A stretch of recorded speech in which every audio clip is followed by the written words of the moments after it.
Добар ден, почитувани, вие сте на програмата на телеканал А1 и го следите новото издание на Отворено студио. Денешната тема е здравство со еден доста интересен аспект за понежниот пол. Најпрвен ќе го слушнеме разговорот со професор доктор Васил Илиев, специјалист гинеколог акушер, на што најмногу да внимаваат жените во првите 3 месеци од бременоста. Бременоста е благосостојба, но токму поради фактот што толку многу работи се менуваат во телото на идната мајка, на некои навики треба да се обрне поголемо внимание, но од друга страна пак не треба ни да се претерува и бременоста да се третира како болест. Одржување на добро генитално, но и општо здравје, редовни контроли, како пап тестови и секако фолна киселина се неколку од основните фактори на кои треба да внимаваат сите бремени жени или оние кои што сакаат да забременат.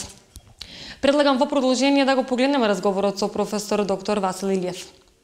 Да, во суштина и многу често се дешава да бремените не се елективни, значи не се планирани. И тоа е една од причините што се попушта, еден од важните периоди кога треба да се внимава, односно да се жената спреми за евентуална бременост, така? Значи, да се одржува генерално добро здравје, што во тој период не е така тешко, тој е репродуктивен период. За жал сега жените се покасно забременуваат и тука веќе се јавуваат тие првите проблеми за интервенција медикаментозна, хируршка, докторска и така корекција да се направи. Значи, добро генитално здравје, добро општо здравје е многу важно и доколку се разбира има некој остапување, тоа треба да се среди, онда кај праксата медицинска покажала дека многу често пати е добро превентивно пред забременување, што е елективно, тоа е елективно значи планирано, се дава така фолна киселина, да речеме, таблетки. Тоа не е добар и докажан систем каде што настанува превенција за дефекти на нервната цевка, на централниот нервен систем, односно на неуралната цевка. И да се имат регуларни папа Николао тестови кои што се негативни, кои што се добри, онда да има вагинална флора која што е задоволителна и одговара на возраста. И се разбира да го знае својот менструален циклус, кој што е регулиран за да има успешно забременување. Многу често и тоа е нормално, очекувано дека кога нема да се деси навремено забременување, доаѓа веќе до оној циркулус вициозус на психолошки страв, дека нема да има проблеми, па тоа сето одредува на централниот нервен систем, каде што се регулира во суштина оваријалната функција со други прекурсорски хормонски секреции и така натака. Значи, практично правата превенција почнува тогаш кога е можна планирано забременување, односно сакано забременување. Во првите месеци од бременоста, доколку се влезе изненадно, треба да се направи не базал на гинеколошко-акушерски преглед, прво да се диагностира бременост. Кога се диагностира бременост, да се види дека постои, дека се наоѓа инутеро. И првите 3 месеци се прати нејзиниот развој дека е во ред. Зашто? Затоа што не дека до 11-та, 12-та, па и 14-та гестацијска недела се формираат органите, системите и тогаш настанува најголемо чувство, односно најголема можност за оштетување на некои од тие формации. Треба да се избегнуваат контакт со химикали, контакт со радиационо зрачење, да се прекине евентуално доколку се пуши, алкохол не е отпаѓа од употреба, дрога сега за жал имаме млад свет кој што и такви превенции треба да направи и треба да се има една базична лабораториска слика каде што крвна група и РК фактор треба да има базичен, треба да има крвна слика, треба да има сето тие примарни евалуациони на гликемија, шекер, количина на шекер, значи во крвта, мокрача, една урина култура, односно урина седимент би било добро за една здрава жена. И сето тоа треба да биде пропратено со базичен притисок, крвен притисок и телесна тежина. Зашто е тоа важно? Важно е затоа што од текот на месечните контроли треба да се води рачун да не дојде до него чување, да не дојде до некои патолошки промени кои што во покасната бременост се јавуваат и се од типот на гестози и така натаму и така. Онда треба да се води рачун за хигиена. Хигиена на бремена жена е специфична, поради бременоста се зголемува циркулацијата во малата калица во гениталните органи, па секрецијата е појачана и многу често се накалемуваат појачани тие вагинални секреции. И тоа би било отприлика за една здрава, не е пациентка, него жена која што е, како би требало да изгледа тој превентивен момент. И сега, зависно дали се влегува во бременоста со некој оптеретување или нема оптеретување, така се насочува специфични примарни. Колку е потребен пап тестот во текот на бременоста? Да, па тоа го спомнав јас, значи базичен пап тест се зема и што се случи нешто, мислам, доколку се открие нешто да има во текот на бременоста, како се третира? Сега, што да се открие? Значи, папа Николаов тестот е наменен за промени целуларни, од типот на промени во структурата на епителот на грлото на матката. Пропратно, он дава информација за инфламаторни промени, за воспалителни промени, кои што се наоѓаат во тие клетки. Толку се воспалителни промени, зависи од кој тип на промена е, и во текот на време најчесто се габишни, така потенцирани вагинални инфекции, а во однос на целуларни промени, целулар многу зависи во кој период од бременоста ќе се јави, значи, и зависи од типот на промената, кој степен на промена би бил. Тие што се поавансирани промени, значи од ЦИН-3, се разбира, треба да се евалуира и хистолошки, и зависно од гестатска недела, од виабилност на плод, доколку се добие нешто поагресивно од ЦИН-3, треба да се донесе една одлука за понатамошна постапка. Прашањето е многу комплексно и не може да се одговори на неконкретен случај. Многу е комплексен пристапот. Тоа се уште представува во медицината дискутабилен термин, односно проблем кој што се решава многу индивидуално, многу индивидуално, зависно од хистолошки навод, зависи од степен на развој на бременоста, од установа која што може повеќе или помалку да пружи заштита и како на пациентот, така и на плодот и така натаму.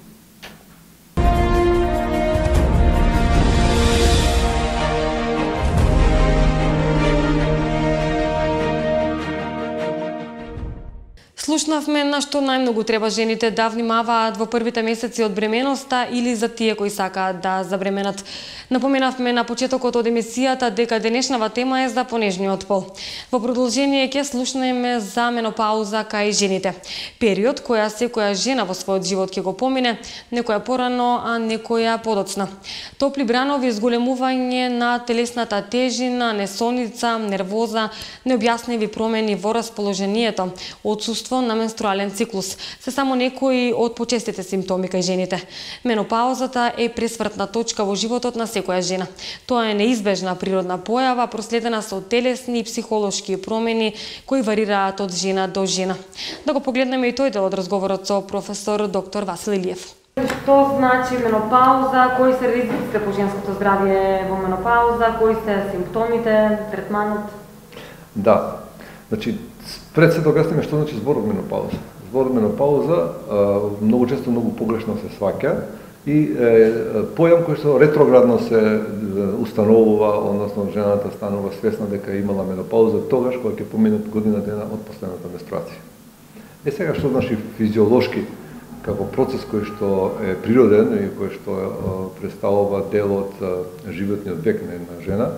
Значи, пред се треба да разликуваме повеќе периоди во животот на жената, нели, почнуваме од детство, од репродуктивен период, перименопаузален и менопаузален, односно постменопаузален и на крај сениумот. Во менопаузата почнува процеси на оспорување на функцијата на јајниците и совкупниот организам поврзан со неговата хормонска секреција, но во исто време и со нивниот капацитет за репродукција, значи со степенот на овулација и репродуцирање на квалитетни, здрави, зрели јајни клетки за оплодување. И тој процес е симултан кај различни симултано делува на различни делови од системот на функција, како на репродуктивниот, но така и на сите други органи кои што се зависни од овој хормонски уплив кој што во текот на нормалната активност на овариумите бил под нивно дејство. Во различни раси и географски широчини средини, значи во различни друштва, различен период кога настанува. Во нашата средина облека, во овие краишта од прилика меѓу 42-та и 49-та година најчесто настанува, што не е изузето да настане и порано, што се именува како патолошко настанување на предвремена менопауза. и се вика менопауза прекокс, или да иде покасно од 53-55 години, и тоа е обично фамилиарно наследно, кога се добива поради некои наследни фактори.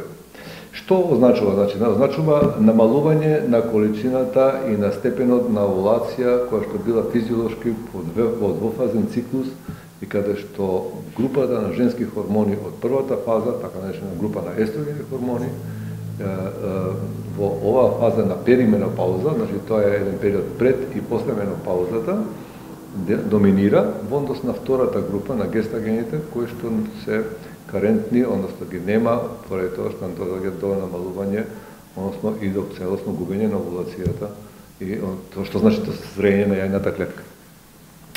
Паралелно со намалување на хормонската уплив настануваат разни промени на системи, како што реков, кои што се под влијание на тие хормони. И тука ги бележиме и првите промени кои што жената ги доживува на вегетативно ниво и на ниво на функција на разни системи, односно органи.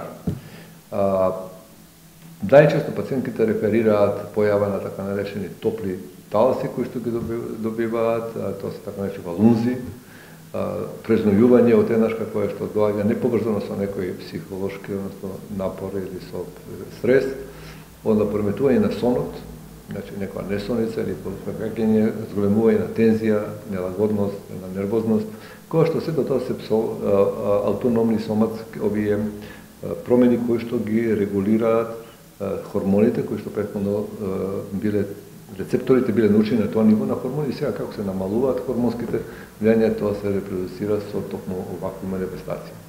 На локално ниво, на гениталниот систем, намалувањето на хормонската активност, односно на бициклицитетот, резултира со намалување на односно со прекинување на бициклицитетот и на ендометриалната фаза, значи почнува да доаѓа до нередовно со менструалното крварење, со тенденција на негово намалување и губење.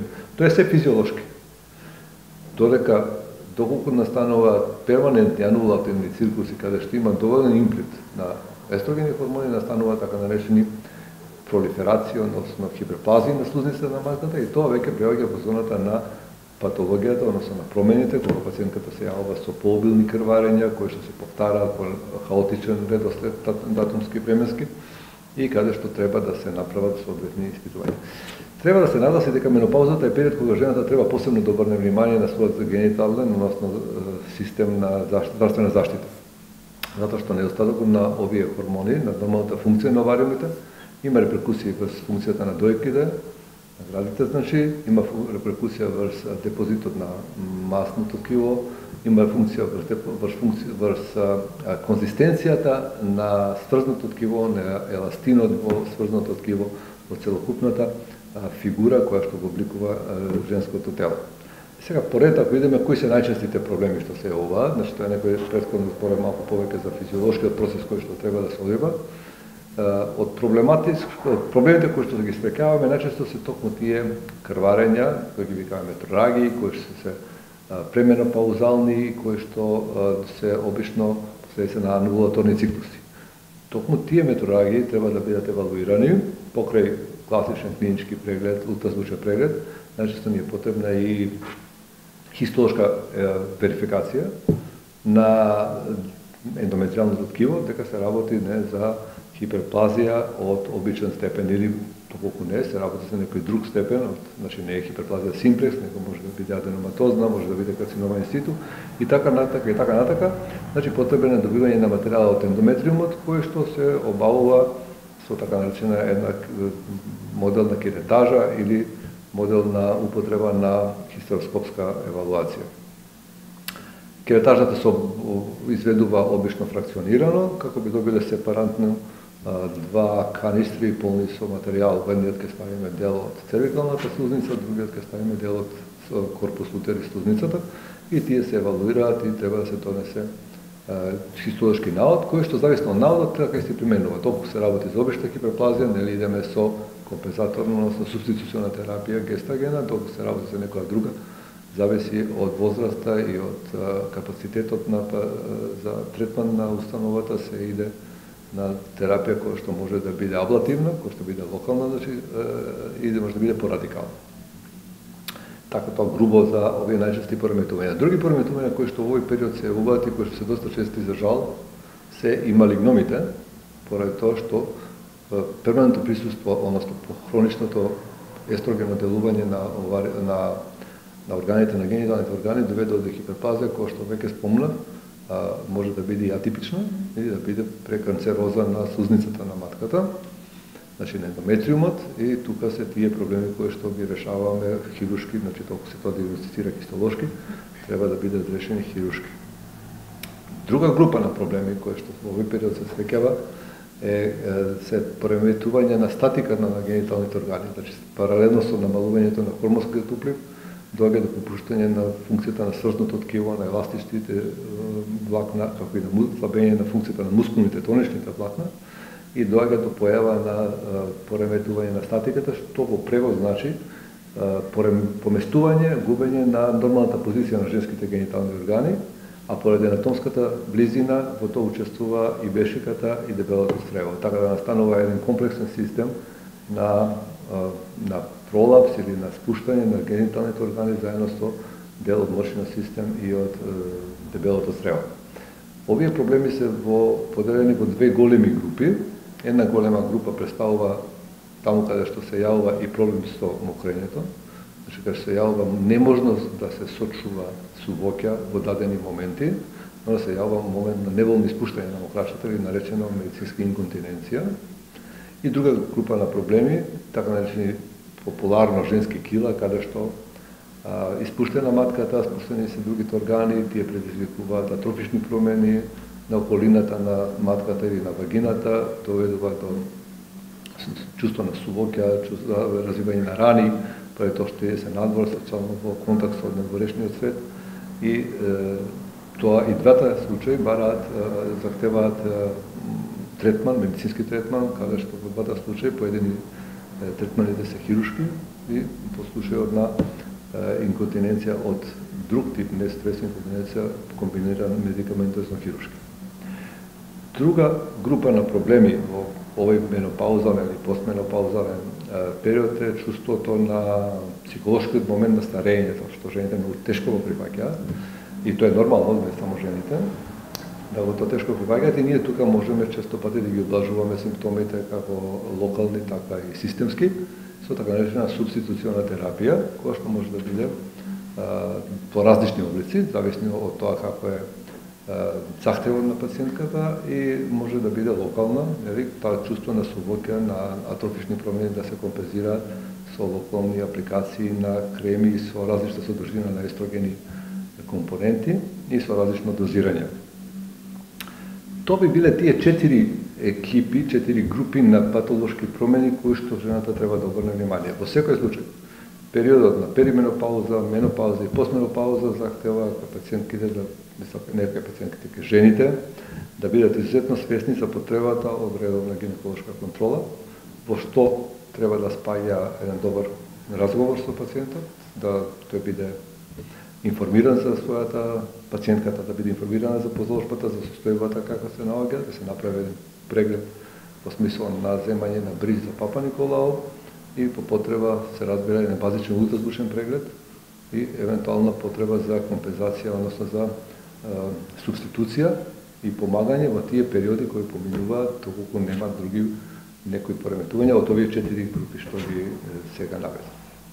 Тоа е било, мислам, од прилика што би требало глобално поглед да се има на овој период од животот. Така, а докторе, од ваше лично искуство, која е најмладата пациентка досега што имала менопауза? Тоа менопауза прекокс, да, менопауза прекокс, па ја мислам дека беше 36-7 години пациентка од македонка, која што имаше проблеми со... Во самиот почеток имаше проблеми со фертилноста, и тоа резултираше веројатно со истрошување на функцијата на варемето и на менопаузална прекокс. Беше ставена субституциона терапија и практично го истера психолошки моментот на менструирање и на нормалност, функција и телесната фигура, и се очува до незините таму 47-8 години без некој додатен ризик да го имаше. Мислам сега, јас немам кој години по 2, мислам дека во ред све. Почитувани, се надевам дека ќе ви бидат од корист советите од професор доктор Васил Илиев. Слушнавме на што треба да внимаваат жените кои сакаат да забременат или оние кои се веќе во блажена состојба и слушнавме кои се најчестите симптоми за менопауза кај жените. Период која секоја жена ја очекува во својот живот. Со други теми од здравството се гледаме во наредното издание на Отворено студио. Останете со програмата на телеканал А1. Од мене пријатно.